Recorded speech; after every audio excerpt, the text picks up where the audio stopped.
Telefon sinib qolganmi? Hozir sizga bosqichma-bosqich ko'rsataman. Avval telefonni ochamiz va displeyni ehtiyotkorlik bilan ajratib olamiz. Bu jarayon juda muhim, chunki displey arigan holatda saqlanishi kerak. Keyin uni $3000 lazerimizga qo'yamiz. Lazer eski klayni kuydirib beradi va oynani son ajratishga yordam beradi. Shundan keyin oynani asta-sekin kesib olamiz. Eng asosiysi displeyni holati. Biz uchun juda muhim. Keyingi bosqichda changsiz xonada displeyni tozalaymiz.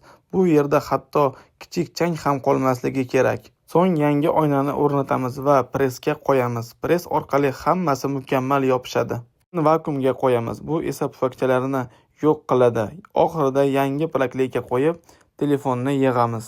Natija telefoningiz yana yangi ko'rinishga keladi. Eng muhimi esa original displey saqlanadi. Agar video sizga yoqqan bo'lsa, obuna bo'lib qo'yishni unutmang.